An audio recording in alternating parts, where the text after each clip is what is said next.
पृथ्वी पर आत्मरणासन व्यक्ति को स्थापित करना चाहिए। अंतरिक्ष का परिहार करना चाहिए, अर्थात चौकी आदि पर नहीं रखना चाहिए। ब्रह्मा विष्णु रुद्र तथा अन्य सभी देवताओं और हुतासन अग्नि ये सभी मंडल पर विराजमान रहते हैं, अर्थात वेद इत्यादि पर ही। इसलिए मंडल की रचना करनी चाहिए। जो भूमि लेप रहित होती है, अर्थात मलमूत्र आदि से रहित होती है, वह सर्वत्र पवित्र होती है। किंतु जो भूमि भाग कभी लीपा जा चुका है या मलमूत्र आदि से दूषित है, वहां पुनः लीपने पर उसकी शुद्धि हो जाती है। बिना लिपी हुई भूमि और चारपाई आदि पर या आकाश में भूमि की सतह से ऊपर राक्षस पिशाच भूत प्रेत और यमदूत प्रविष्ट हो जाते हैं। इसलिए भूमि पर मंडल बनाए बिना अग्निहोत्र श्राद्ध ब्राह्मण भोजन देव पूजन और आतुर व्यक्ति का स्थापन नहीं करना चाहिए। इसलिए लिपी हुई भूमि पर आतुर व्यक्ति को लिटाकर उसके मुख में स्वर्ण और रत्न का प्रक्षेप करके शालिग्राम स्वरूप भगवान विष्णु का पादोदक देना चाहिए। जो शालिग्राम शिला के जल को बिंदु मात्र भी पीता है, वह सभी पापों से मुक्त हो वैकुंठ लोक में जाता है। इसलिए आतुर व्यक्ति को महापातक को नष्ट करने वाले गंगा जल को देना चाहिए। गंगा जल का पान सभी तीर्थों में किए जाने वाले स्नान दान आदि के पुण्य रूपी फल को प्रदान करने वाला है। जो शरीर को शुद्ध करने वाले चंद्रायन व्रत को 1000 बार करता है और 1 बार गंगा जल पान करता है, वे दोनों समान फल वाले हैं। हे ताक्षर्य, इसलिए मरने में जो आतुर व्यक्ति है, मरणकालीन है, मृण्यमान है, उसे अवश्य ही तुलसी दल और शालिग्राम के चरणोदक का पान करना चाहिए। वैसे डेली ही आपके घर में ठाकुर जी हैं, गोपाल जी हैं, तो उनका चरणामृत लें।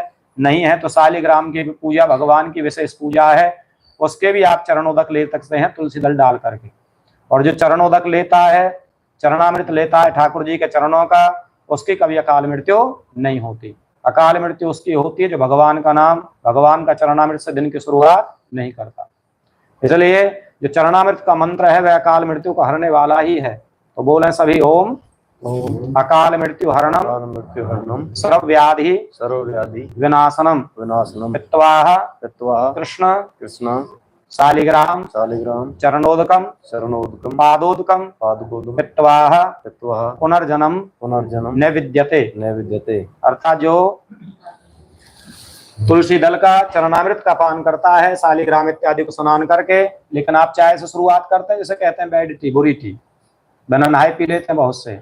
तो दिन की शुरुआत चरणामृत से जो करता है, न तो उसके शरीर में कभी व्याधियां लगती हैं और न ही उसकी अकाल मृत्यु होती है। व्याधियां आपके शरीर में तब लगते हैं इतने रोग, क्योंकि आप चरणामृत लेते नहीं। बहुत से तो समरण रखते हैं पंडित जिस टाइम इतनी गोलियां लेनी है, सुबह लेनी है, खाली पेट शाम को लेनी है। ये चरणामृत का भी ध्यान रखा करें।